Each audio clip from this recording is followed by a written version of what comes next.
Hey everyone, I'm Peter Stories, here to guide you today. If you use this video to drift off to sleep, please tap like, hit subscribe, and drop a comment telling me where you're watching from and what time it is there. Now, settle in, get cozy, and let yourself relax.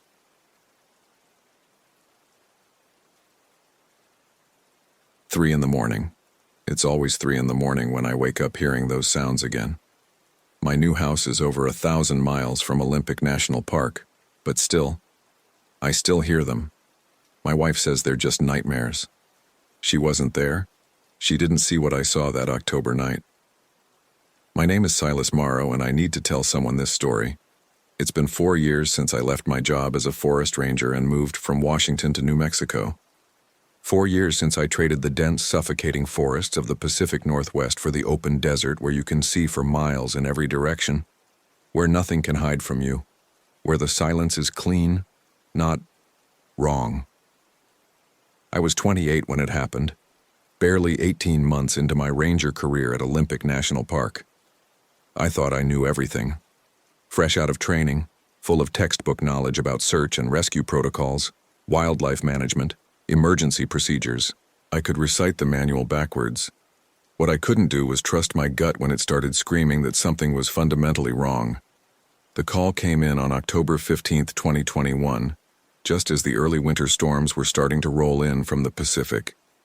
A missing person report for Evangeline Thorne, Eva, a 19-year-old photography student from Portland State. Her roommate said she'd driven up alone to Olympic for a weekend project. Something about capturing the transition from autumn to winter in the temperate rainforest. She was supposed to check in Saturday night. By Sunday evening, there'd been no contact. Eva's car was found in the Hoh River trailhead parking lot, unlocked with her purse still inside. Her camera bag was missing, along with what appeared to be basic hiking gear. The last photo on her backup memory card, still in the camera, was time-stamped 2:47 p.m. Saturday. A shot of the trail marker at mile 3.2 heading toward the Hoh Lake Junction. I volunteered to take point on the search. My supervisor, Ranger Kowalski, seemed hesitant. Looking back, I think he saw something in my eagerness that worried him. But we were short-staffed, the weather was deteriorating, and I'd scored highest in my SAR training class. He assigned me the primary search sector and told me to radio in every hour. The October air in Olympic has a weight to it that you don't find anywhere else. The Douglas firs and Sitka spruces create this cathedral ceiling hundreds of feet above, but the understory is so dense with ferns and moss that you feel buried alive. Everything drips constantly. Not quite rain, but moisture condensing and falling from every branch, every leaf. Your boots squelch with each step in the perpetually muddy trail. Back then, I found it peaceful. Now, living in New Mexico's desert, I need that vast open sky. I need to see the horizon. I started the search at first light Monday morning, following Eva's likely route toward Hoh Lake. The trail was in rough shape. The first storm of the season had brought down several trees, and the recent rain had washed out sections of the path. But there were still faint boot prints in the mud, size 7 or 8, consistent with Eva's hiking boots. At mile 4.6, I found her first piece of gear, a lens cap from her camera, half buried under wet leaves about 10 feet off the trail. Strange place to drop it. If she'd been changing lenses, she would have stayed on the path. If she'd dropped it accidentally, why hadn't she noticed and retrieved it? I radioed it in. Kowalski's voice crackled back through the static. Copy that, Morrow. Continue following the trail. Weather Service says we've got another storm system moving in around 1800 hours. The next find came at mile 6.1, a protein bar wrapper, the kind serious hikers carry. It was wedged into the bark of a massive cedar about 7 feet up the trunk. Again, wrong location. Why would she stick trash in a tree? Eva's social media showed she was an environmental studies minor, the type who packed out every piece of litter. That's when I first felt it, the sensation of being watched. I stopped listening to the forest sounds, but there weren't any. No bird calls, no rustling of small animals, no buzzing insects. Just the constant drip, drip, drip of moisture and the distant sound of the Hoh River. Even the ever-present ravens were silent. I keyed my radio. Base, this is Morrow. I'm at mile 6.1. Found what appears to be trail litter. Something feels off out here. Wildlife activity is unusual. Static. Then Kowalski's voice, fainter now. Repeat that, Morrow. You're breaking up. I tried again, but got only white noise. Radio dead zones weren't uncommon in Olympic's deep valleys, but my GPS showed I should still have had coverage. I made a note to mention the communication gap in my report and continued north. At mile 7.3, the trail forked. The main path continued toward Ho Lake, while a smaller, barely maintained side trail branched east toward some old mining claims. According to my map, that eastern trail dead-ended after 2 miles at an abandoned prospector's cabin from the 1920s. There, at the junction, I found Eva's camera strap, not dropped, placed, laid across the trail marker pointing toward the eastern branch, weighted down with a smooth river rock. Deliberate. Someone wanted it to be found. My training said to call for backup. A missing person was now potentially a criminal investigation, but my radio was still dead, and I knew Kowalski would pull me off the search if I hiked back to get cell coverage. This was my case, my chance to prove I belonged in this job. I could handle one college girl's hiking accident. I wish I could go back and slap that arrogant kid across the face. The eastern trail was rougher, clearly not maintained by the Park Service. Fallen logs blocked the path every few hundred yards, and the moss had grown so thick in places that it was like walking on a wet sponge. But there were definitely recent boot prints, and broken branches at head height suggested someone had passed through recently. The deeper I went, the more wrong everything felt. The silence was absolute now, as if every living thing had fled the area. The air itself seemed thicker, harder to breathe. Twice I stopped, certain I'd heard footsteps behind me, but when I turned there was nothing but empty trail and dripping trees. At 1:30 p.m. I reached the prospector's cabin. It sat in a small clearing, partially collapsed but still largely intact. The roof had caved in on one side and blackberry vines had overgrown most of the structure. But someone had been there recently. The door hung open, and I could see scuff marks in the dirt leading inside. I called out, Ava Thorne, this is Park Service." No response. But from inside the cabin came a sound that made my blood freeze, a low whimpering, like an injured animal. I drew my flashlight and service pistol, approached the doorway. The smell hit me first. Not decay exactly, but something organic and wrong. Unwashed human bodies mixed with urine and fear. Inside, huddled in the far corner, was Eva Thorne. She was alive, but barely recognizable. Her clothes were torn and filthy, her hair matted with dirt and leaves. Her left ankle was clearly broken, swollen to twice its normal size. But it was her eyes that stopped me cold. Wide, staring, completely vacant. She was looking right through me like I wasn't there. "Ava, I'm Ranger Morrow. I'm here to help you." I holstered my weapon and knelt beside her. "Can you hear me?" She opened her mouth and made that whimpering sound again. Then in a voice barely above a whisper, "He's still out there. He's been playing with me." "Who's out there, Ava? Who did this to you?" "The hunter." Her voice was flat, emotionless. "He said I was practice for the real game." I keyed my radio, but still got nothing but static. My GPS was showing an error message I'd never seen before. Signal interference, recalibrating. My cell phone had no bars, which wasn't unusual, but the screen kept flickering on and off. "Ava, I need to get you out of here. Can you walk?" She shook her head violently. No. If we leave, he'll see us. He's always watching. He knows all the trails. He used to work here." "Used to work where? For the Park Service?" "Volunteer, for years. He knows every inch of these woods, every trail, every cabin, every hiding place." She grabbed my arm with surprising strength. "He said the Rangers would come eventually. Said it would make the game more interesting." A chill ran down my spine that had nothing to do with the October air. "Eva, we're leaving, right now." I got her arm around my shoulder and hauled her upright. She cried out as her broken ankle touched the ground, but I had no choice. Whatever had happened to her, we couldn't stay in this place. We made it maybe 50 yards from the cabin before I realized we were being hunted. The first sign was subtle, a branch cracking somewhere behind us just beyond the range of visibility in the thick undergrowth.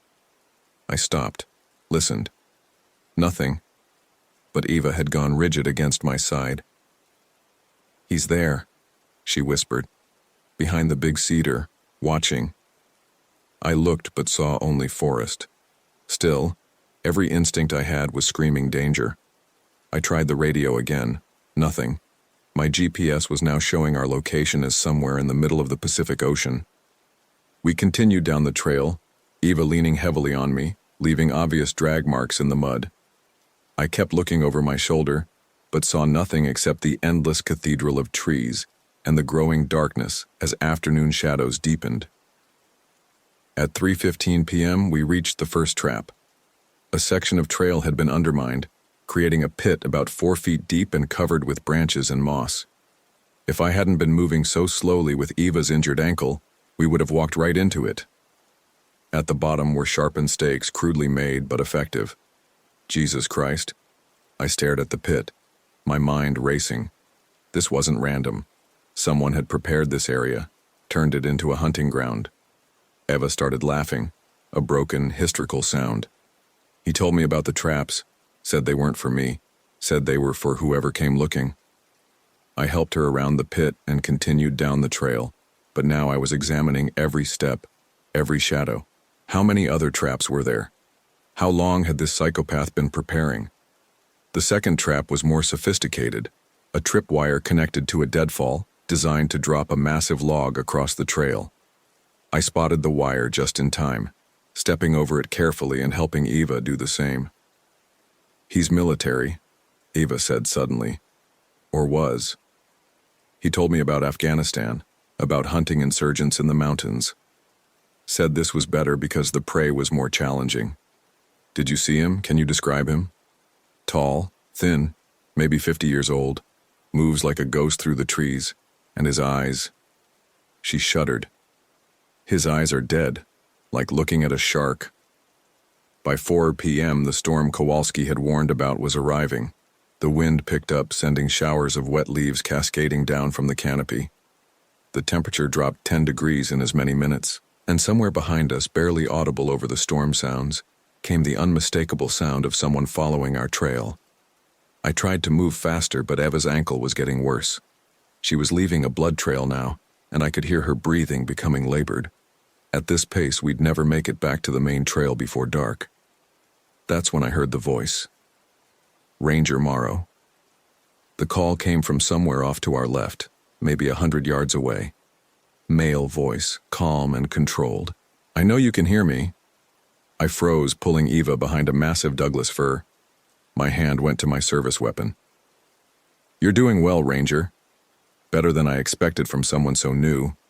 But you're thinking like a rescuer, not like prey. That's going to get you both killed." The voice was moving, circling us. I tried to pinpoint the location, but the acoustics in the dense forest made it impossible. "Eva's been telling you about me, hasn't she? About our time together in the cabin. She's a quick learner, adapted to the rules faster than most." Eva was shaking against my side, making small whimpering sounds. "Let me explain the game, Ranger.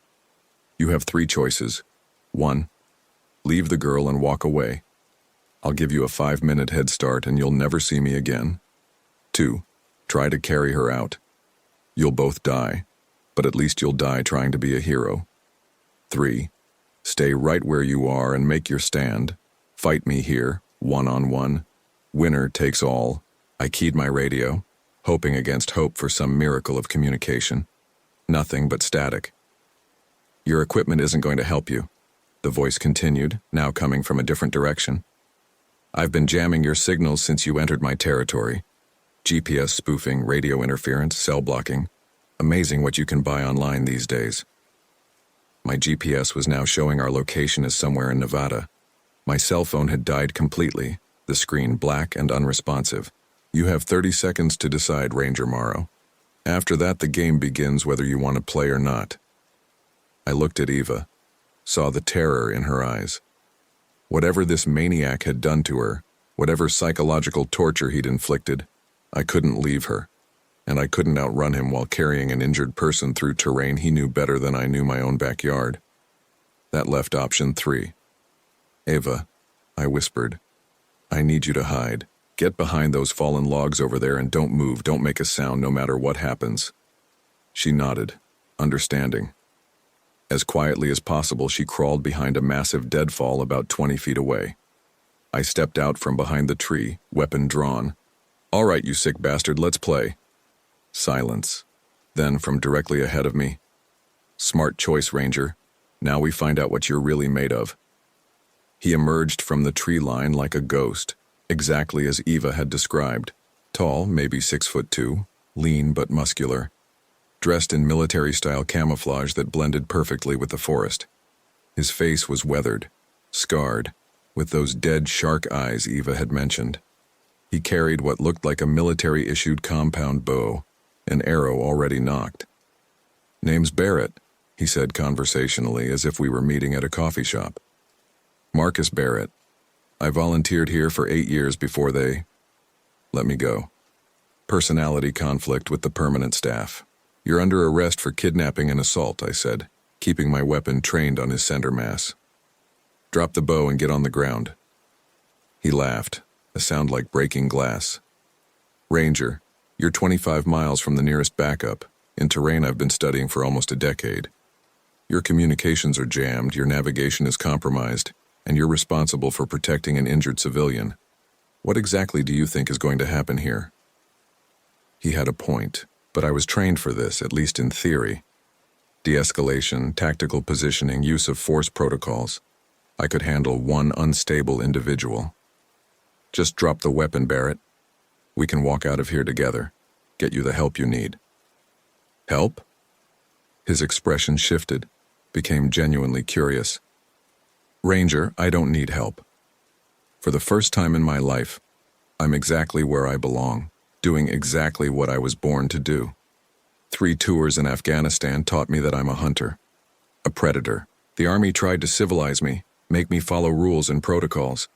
But out here there are no rules except survival." He raised the bow slightly. "Tell me, Ranger Morrow, what's the maximum effective range of your service pistol?" I didn't answer, but we both knew it was around 50 meters for accurate shots. The distance between us was at least 70.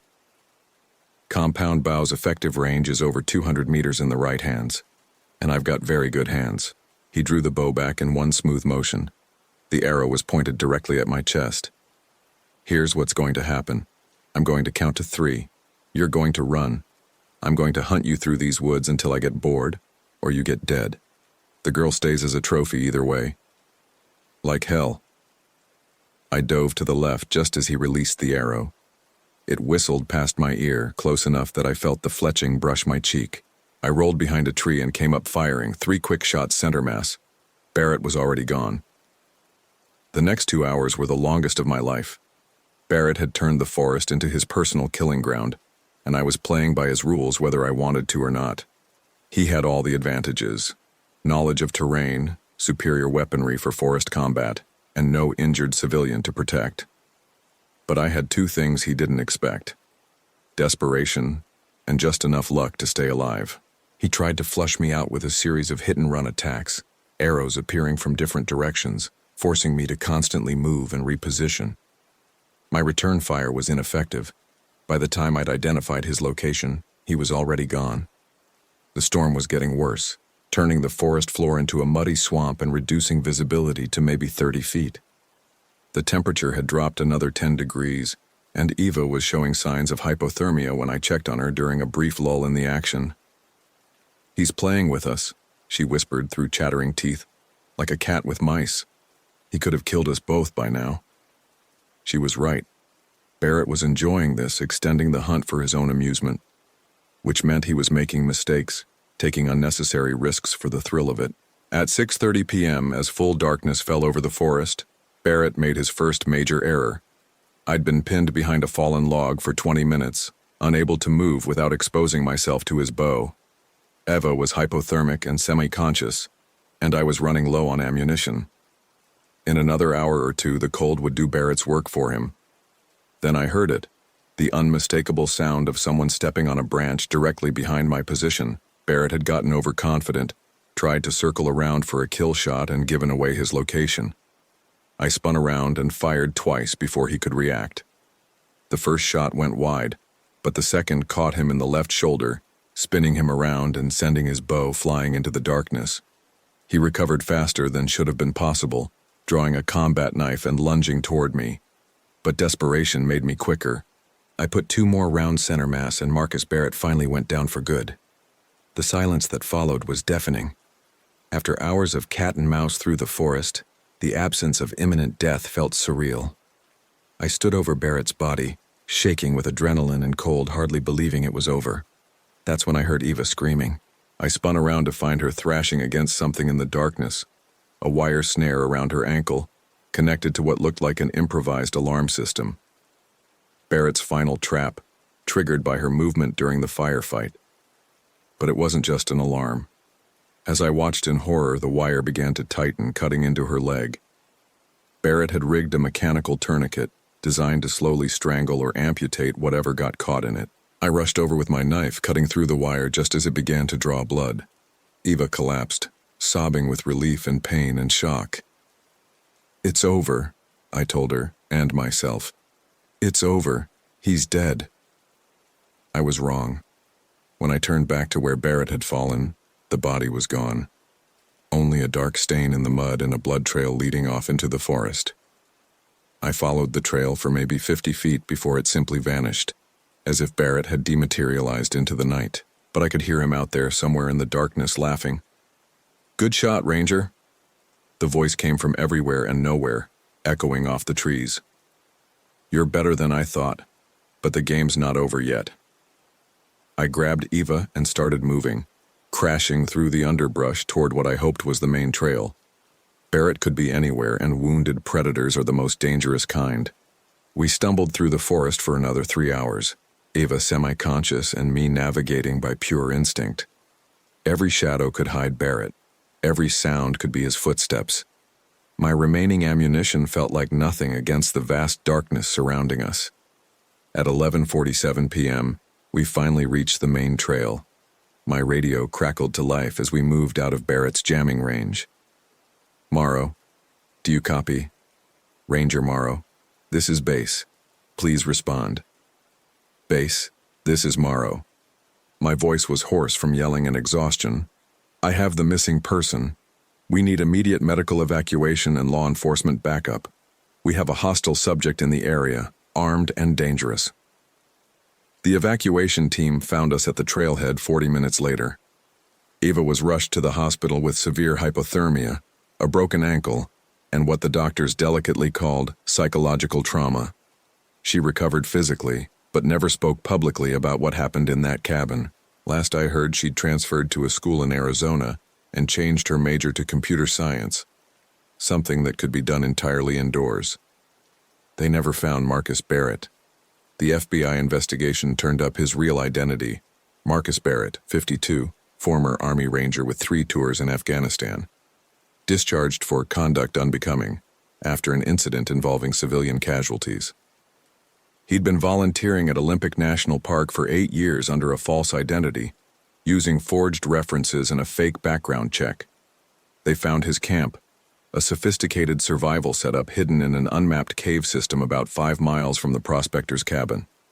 Military-grade equipment, surveillance gear, and trophies from at least 6 other victims dating back 4 years. IDs, jewelry, photographs. People who had disappeared in Olympic's backcountry and were never found. The cave showed signs of recent habitation, but Barrett himself had vanished as completely as if he'd never existed. The FBI believes he died of his wounds somewhere in the forest, but they never found a body. I know better. 3 months after the incident, I received a package at my home address. No return address, no postmark. Inside was a single photograph, me, standing outside my house, taken from across the street. On the back, in precise handwriting, "The game continues, Ranger. MB." That's when I put in for transfer to another park system. When that was denied, I resigned from the Park Service entirely. My wife and I packed up everything we owned and moved to New Mexico, about as far from dense forest as you can get in the continental United States. I work for a private security company now, corporate buildings and shopping centers. Clean, well-lit places with good sight lines and multiple exits. I haven't set foot in a forest since October 2021, and I never will again. But sometimes at 3 in the morning, I still hear him out there. The sound of branches breaking under careful footsteps. The whisper of an arrow being nocked. The soft laughter of a predator who knows his prey is trapped. My therapist says it's PTSD, that my mind is replaying the trauma. Maybe she's right. Maybe Marcus Barrett died in those woods 4 years ago, and I'm just haunted by the memory of what he put us through. But every few months I get another photograph in the mail. Different locations, different angles, but always the same message. He's watching, he's waiting, and someday the game will resume. The FBI tells me to report each photo, file each incident. They assure me Barrett is dead, that no one could have survived those injuries in October weather without medical attention. They think some sick copycat is harassing me, feeding off the publicity from the case. I let them think that. It's easier than trying to explain what I really know, that somewhere out there in some dark forest, Marcus Barrett is still hunting, still playing his game, still waiting for the right moment to collect his prizes. I chose New Mexico because it's desert, open space, clear sight lines for miles in every direction. Nothing can approach without being seen. But lately I've been having dreams about trees.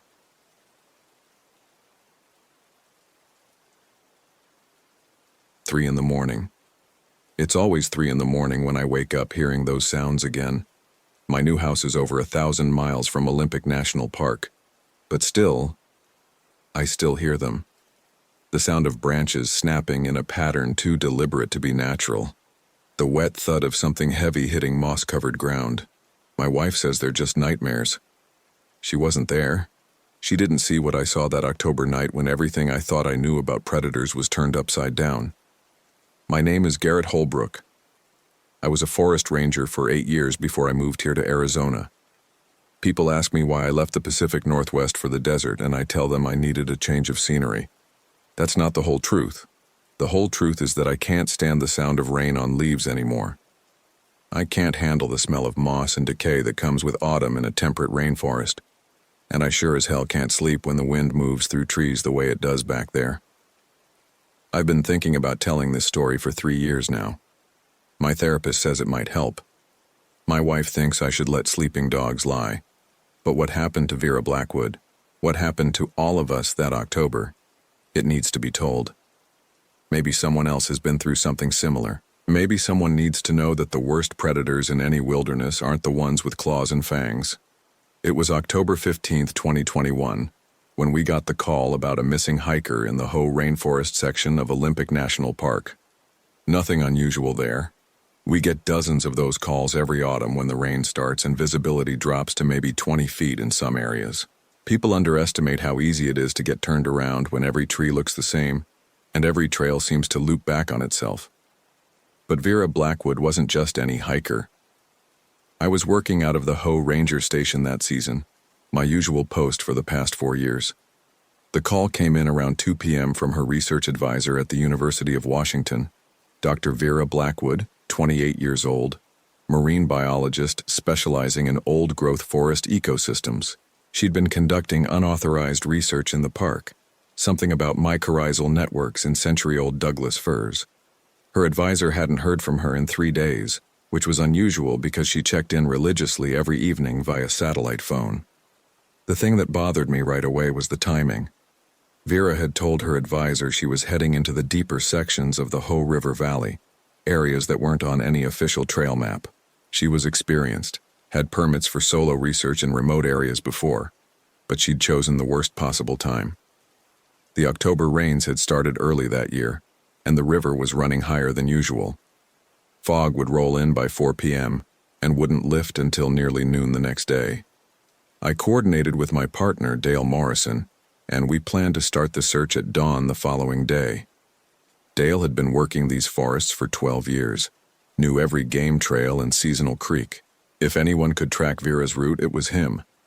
We plotted her most likely path based on her research notes and prepared for what we expected would be a routine search and rescue. I should have known it wouldn't be routine when we found her first campsite. We started hiking before sunrise using headlamps to navigate the main trail until we reached her documented entry point near the old mining road. The morning fog was thick enough to taste, that metallic dampness that coats your lungs and makes everything sound muffled and strange. Our radios crackled with static every few minutes, which wasn't unusual in the deep forest, but the interference seemed more persistent than normal.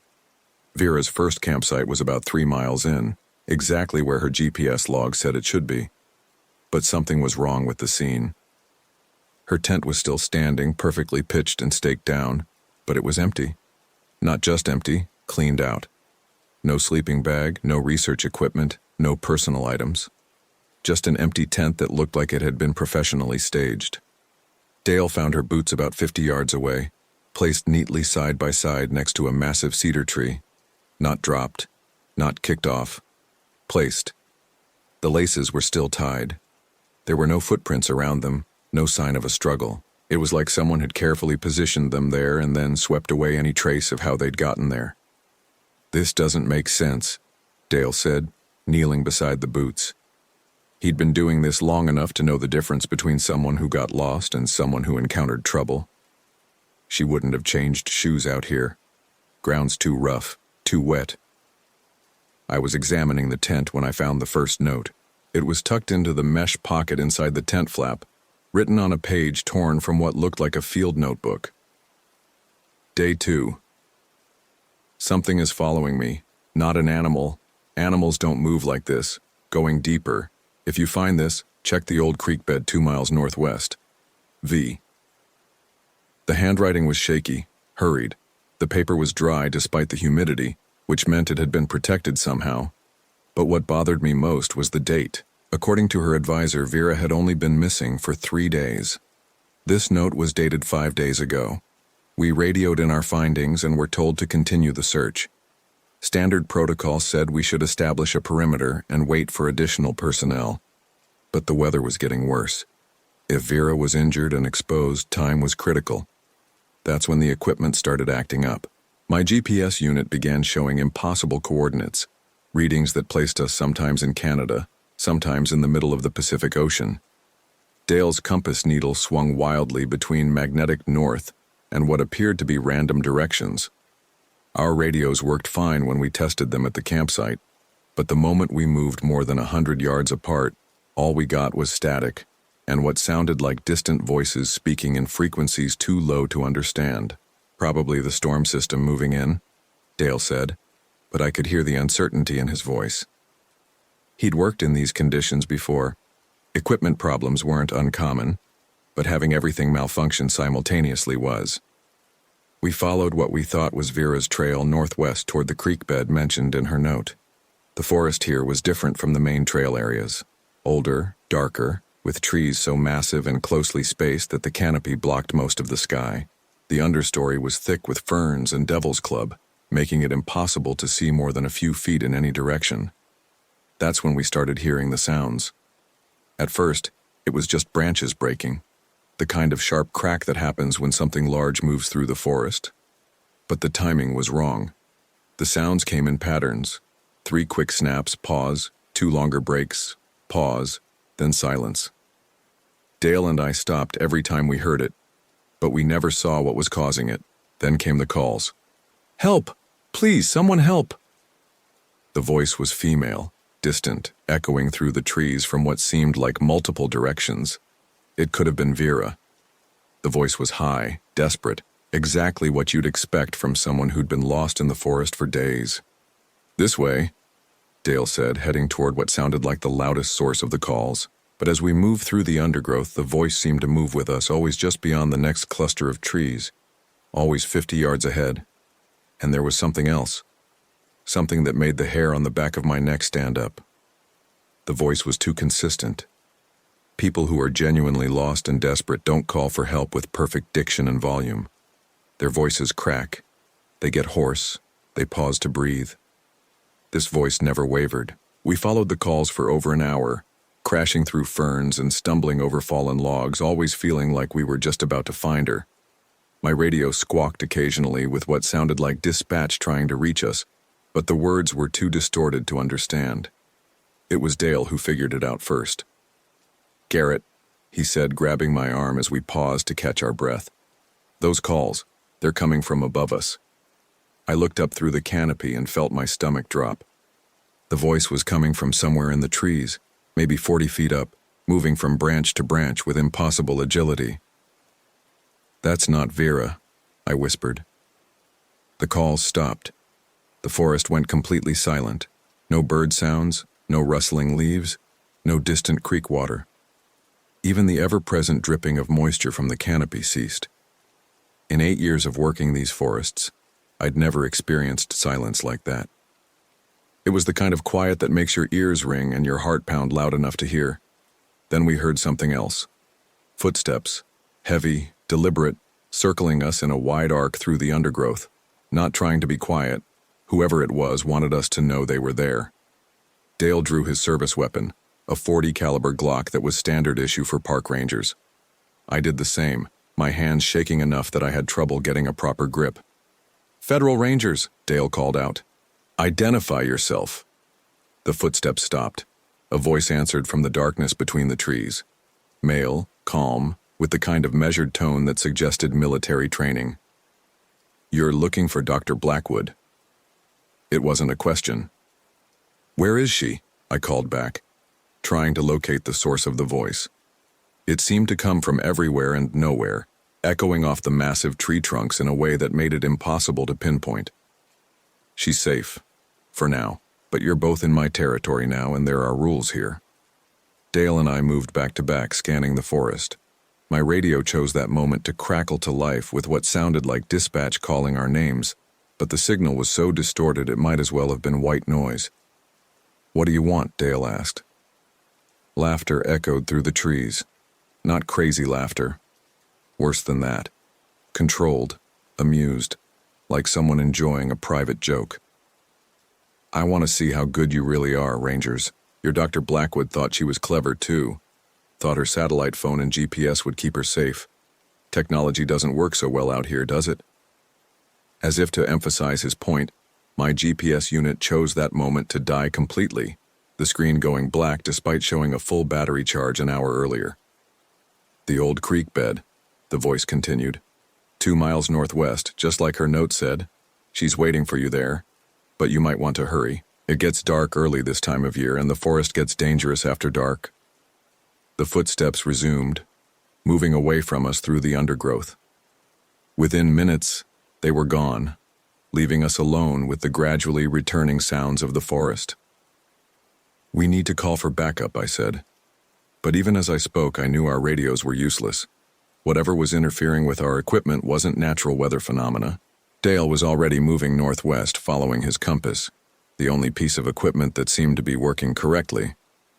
"That note," he said as we walked. "Vera didn't write it." "What do you mean?"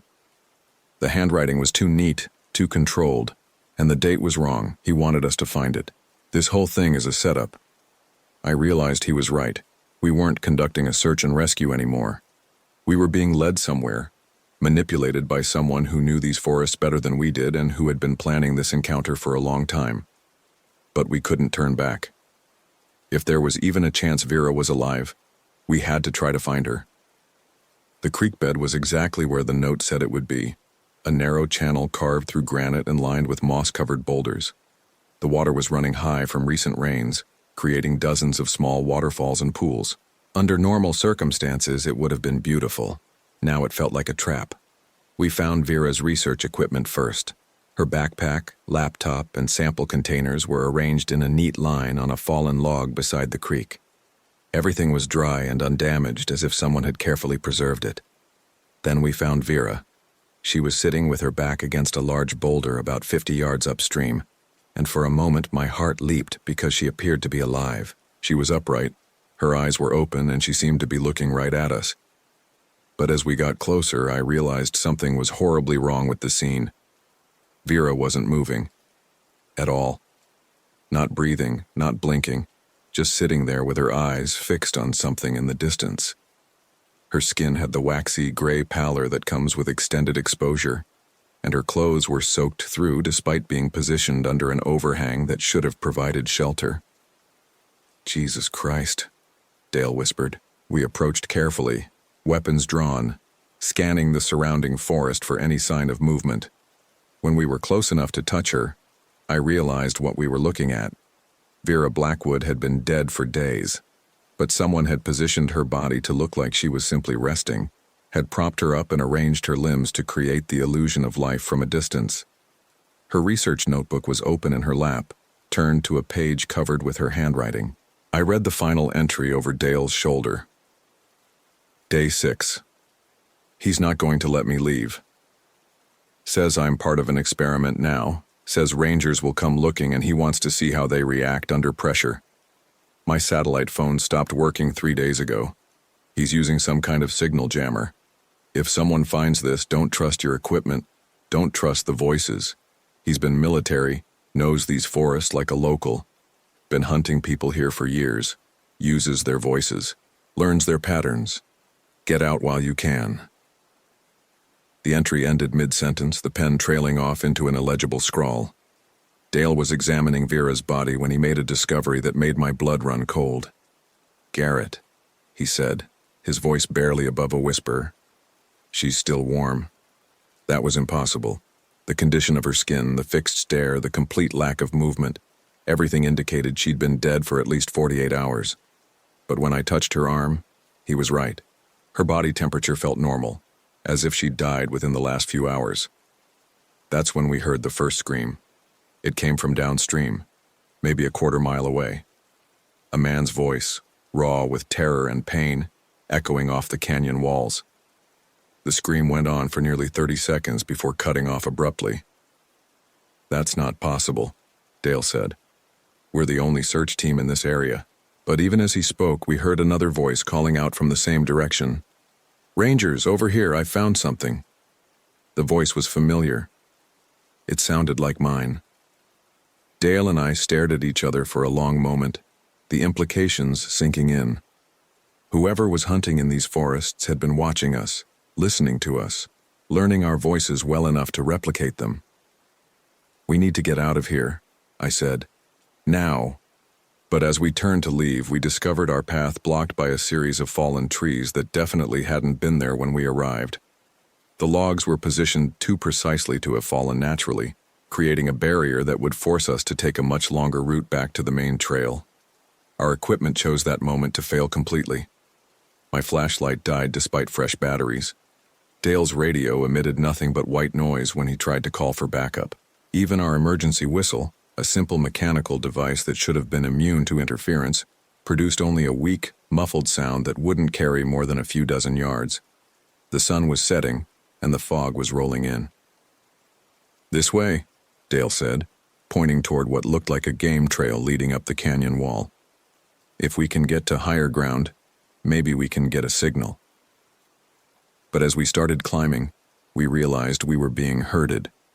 Every time we tried to deviate from the narrow trail, we encountered obstacles, tangles of Devil's Club, unstable scree slopes, or simply impassable terrain.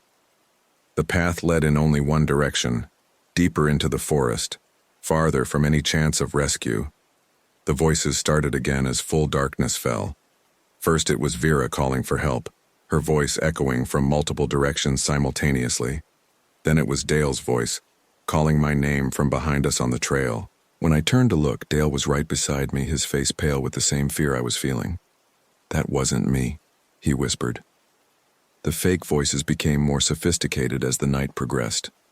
We heard our dispatcher calling our names, our supervisor asking for a status report, even what sounded like my wife asking why I wasn't answering my cell phone. Each voice was perfect, indistinguishable from the real thing, but always coming from just outside our range of vision. By midnight, we were completely lost. The trail had vanished sometime after we'd climbed out of the creek bed, leaving us stumbling through old-growth forest with no landmarks and no sense of direction.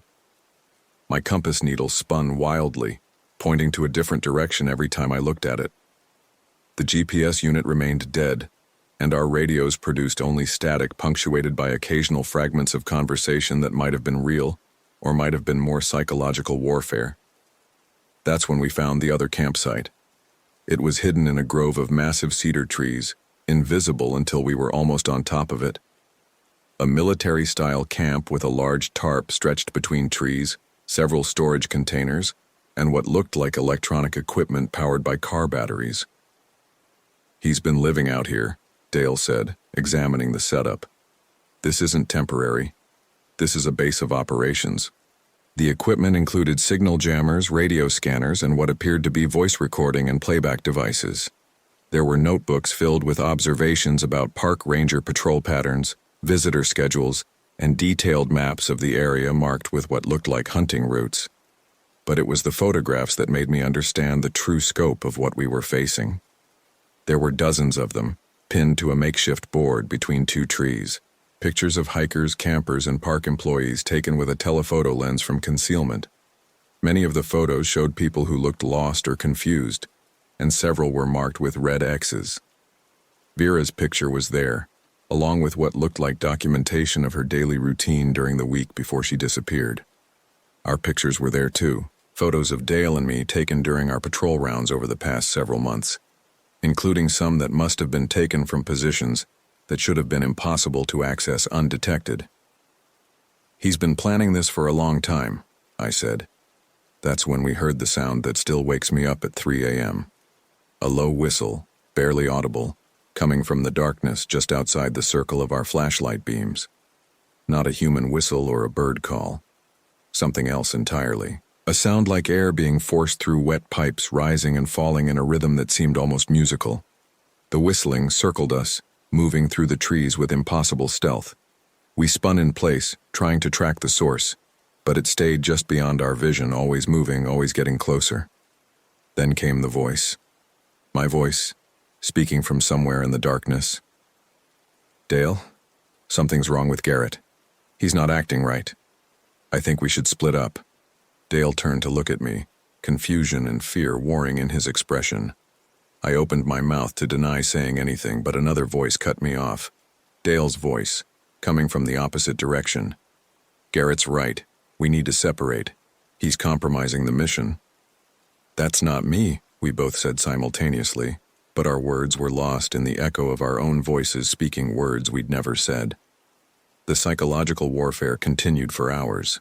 Our voices argued with each other in the darkness, discussing plans we'd never made, revealing fears and doubts in words we'd never spoken. The conversations were sophisticated enough that they might have been real, might have been things we would have said under extreme stress.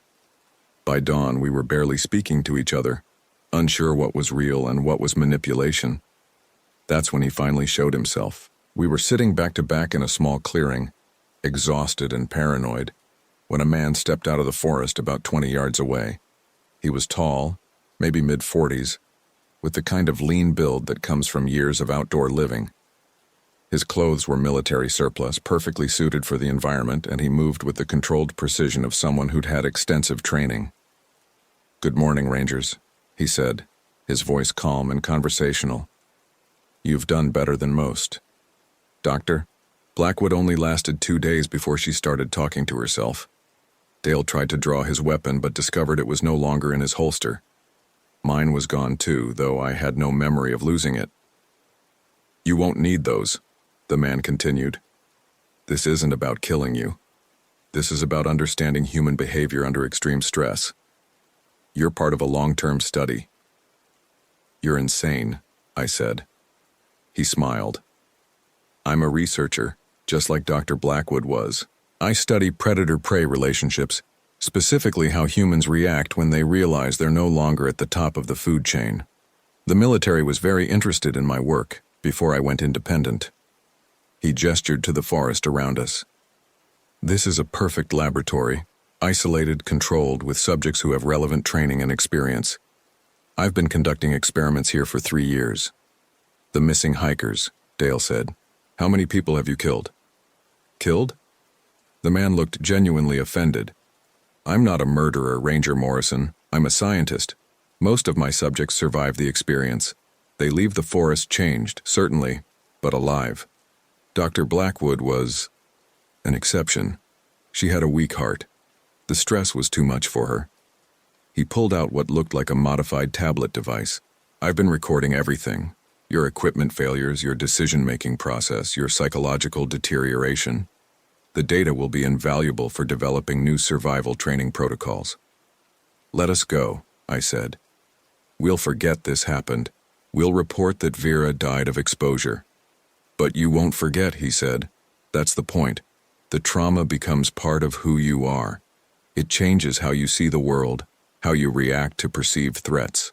You'll never feel completely safe in a forest again, will you, Ranger Holbrook? He was right, and somehow he knew I knew he was right.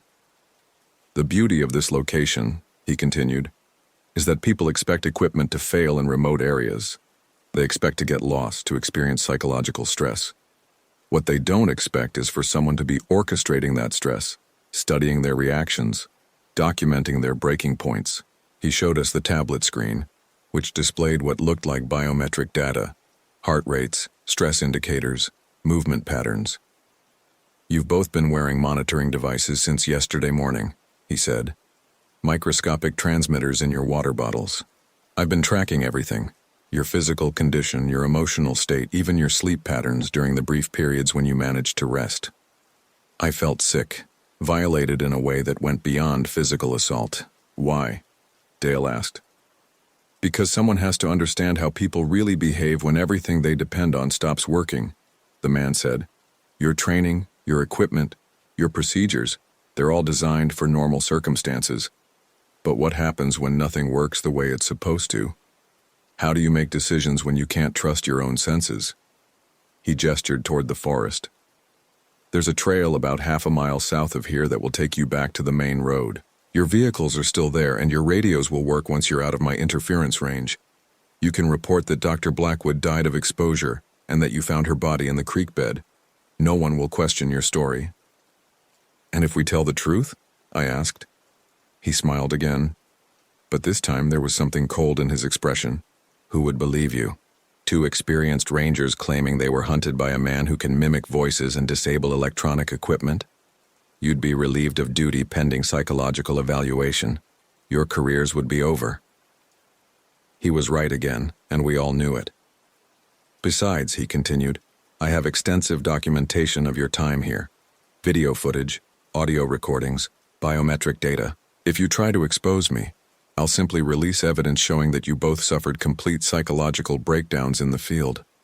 Two rangers who became so disoriented and paranoid that they started hallucinating threats. The worst part was that I wasn't sure he was wrong. After 36 hours of psychological manipulation, I wasn't completely certain what had been real and what had been engineered.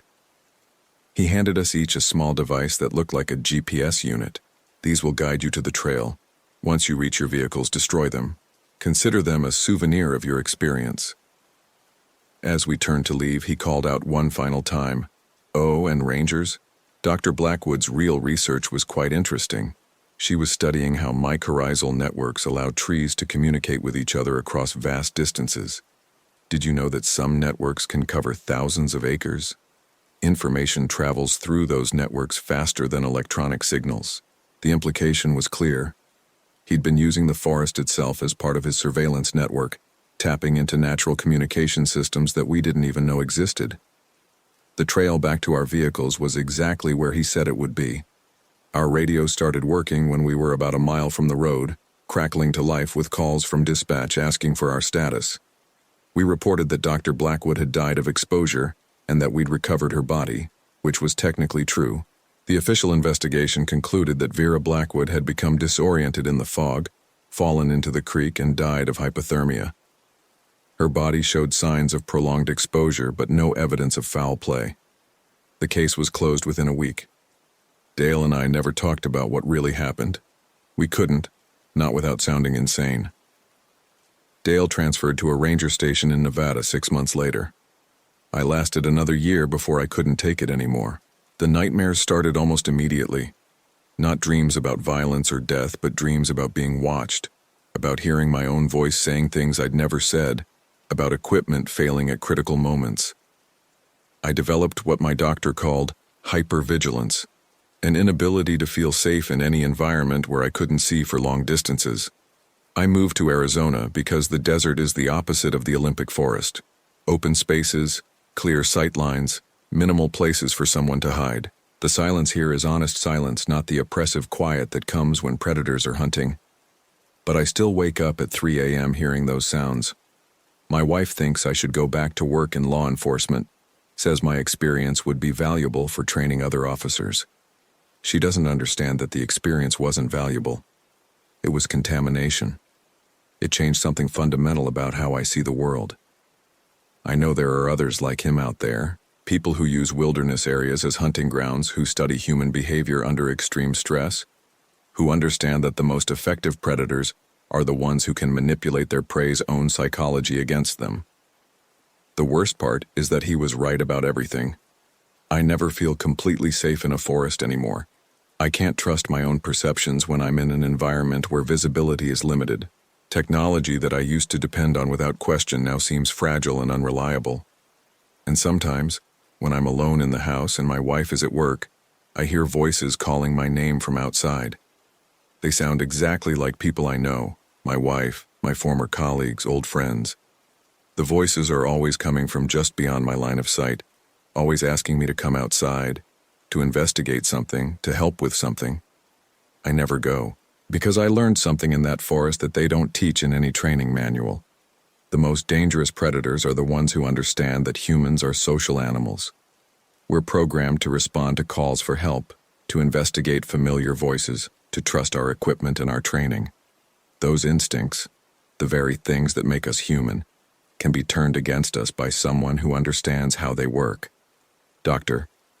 Vera Blackwood was a scientist studying how trees communicate across vast networks.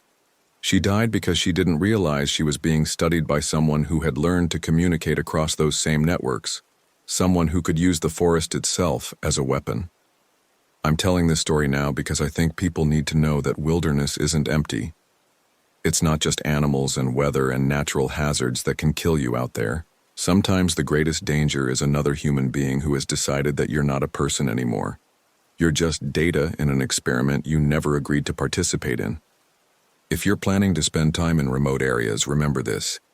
If your equipment starts failing in patterns that don't make sense, if you hear voices that seem too convenient or too perfectly timed, if you find evidence that someone has been watching you or manipulating your environment, trust your instincts and get out immediately. Don't worry about looking foolish or abandoning someone who might need help. The kind of person who would use the wilderness as a hunting ground is exactly the kind of person who would use your compassion and training against you. And if you work in law enforcement or search and rescue, remember that not every missing person case is what it appears to be. Sometimes the person you're looking for isn't lost, they're bait. Sometimes the distress calls you're responding to aren't cries for help, they're lures. The Olympic National Park is still open. People still hike there, camp there, conduct research there. The official records show no pattern of unusual disappearances or equipment failures. Dr. Vera Blackwood's death is listed as an accidental drowning. But I know there's someone still out there, still conducting his experiments, still studying how people react when everything they depend on stops working. He might be an Olympic, or he might have moved on to another park, another wilderness area, another perfect laboratory. He's patient, methodical, and extremely good at what he does. He's had military training, extensive knowledge of electronics and psychology, and years of experience manipulating people in high-stress situations. And he's probably reading this right now, studying my words, analyzing my psychological state, adding my testimony to his research data, because that's what he does. He studies predators and prey, and he's very good at determining which category any given person falls into. I moved 1,000 miles away from that forest, but I don't think distance matters to someone like him. I think he can reach anywhere, use any environment as a hunting ground, turn any piece of technology into a weapon. The voices I hear at 3 a.m. might be nightmares, or they might be something else entirely. Either way, I never go outside to investigate, and neither should you.